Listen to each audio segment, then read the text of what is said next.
Good afternoon, welcome to NMS. Let's talk about your progress for a second. Now, a lot of people will tell me that they either went on a big bulk and they put on all this weight, but it went all to their stomach, obviously eating too many calories. But it's not always that as well. Like sometimes if you put on a lot of weight, more than maybe a kilo a month, there's going to be some fat gain in that. Okay, so a kilo a month tends to be a pretty good sort of weight gain. As you get more advanced, probably a little bit less than that. But a lot of people go straight into a bulk and they think, I've got to, eat a lot of food to bulk and I'm just trying to put on as much weight as I can. That's not a bulk. That's just getting overweight, obese, putting on body fat. And that's not what we're after.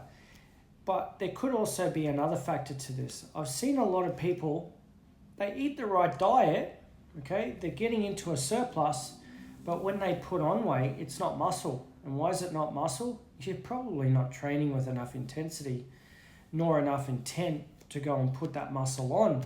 So maybe you're going through the motions in the gym, but you're eating the food right, but you're not actually putting on the muscle because you're not stimulating it, okay? And the gym is the stimulation part. The nutrition is the part that actually realizes those gains. So unless you stimulate first and then obviously eat enough food and enough protein to realize those gains, it's not going to be actually, muscle gain that you get from eating in a surplus. It's going to be body fat, okay? And if you're not keeping an eye on muscle gains versus, putting on body fat, like, doing regular measurements, how do you know what you've put on, okay? If you're taking regular pictures, that might be one way to assess it. If you're doing body fat scans at the gym, okay, as long as you're regular with those, that's a good way to assess it. If you do skin folds, that's a good way to assess it. If you want to spend the money and you do, let's say, a DEXA scan once a month, that's a good way to assess it. But you've got to have some method of assessing. You can't go and say, I'm putting on muscle unless you can prove you're putting on muscle. And there's no way you can really tell what the weight gain is unless you do some sort of measurement. Measurements show that something is working. Whenever I studied or did anything with science, okay, as a scientist, we would always want to prove that what we were doing was working. If we can't prove it's working with analysis, then it's probably not working, okay? In which case the method is not valid for what we're trying to do. It's no different than the gym. If you go to the gym and you're just sort of spinning your wheels a little bit, not progressing, not pushing yourself hard enough, then how are you going to stimulate muscle gain in order to put the muscle on, okay? So eating in a surplus, one thing. Training hard enough, another thing. And then we look at rest. Are you resting enough? Do you actually go and give yourself days off? Do you sleep enough at night time? Okay? Because it's all well and good to go and get the food in and to do the training sessions, but if you're not sleeping well and you're not having rest days, well, it's like you continue to chop away at the training, but you don't give your body a chance to actually grow. And we grow on our rest days. It's a really hard concept for people to understand, but if you're not giving yourself rest days and you're not getting enough sleep at nighttime, you're not going to go and build muscle either, okay?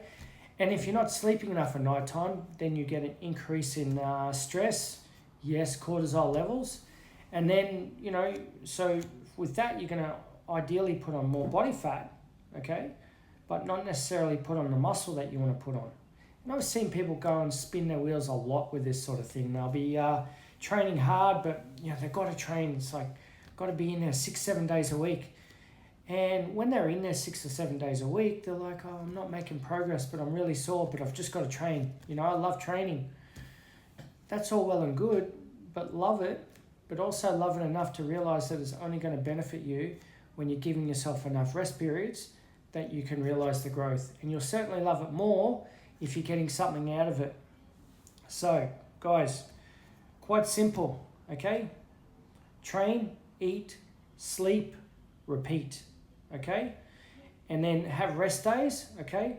More rest, right? So not just sleep, but more rest. And that's how you grow, okay?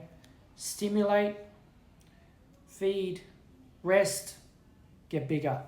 Stimulate, feed, rest, get bigger, and you just repeat the cycle. Okay, it's not difficult, but the biggest fact that I see with most people is that they don't train hard enough, and then if they do train hard enough, they're probably training too frequently and also with too much volume, and then what happens? They don't gain the muscle that they want to gain. So recovery is also important in it. A lot of people don't look at recovery. Okay guys, I hope this video serves you well. Give it a like, give it a comment, make sure you share it far and wide, and I hope that you're getting a lot out of my videos. Go and check out some of my other videos.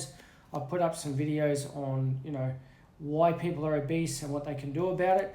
I put up a couple of videos on how to train your back correctly and why we do certain sort of forms when we do our back training, like how we do pull downs, how we do rows. So go and have a look at those videos and check out my other videos in my series, and make sure that you're learning from it. And if you've got any ideas on videos, leave a comment and let me know what you want to talk about. Have a good day guys, and I hope this video served you well. Have a good afternoon.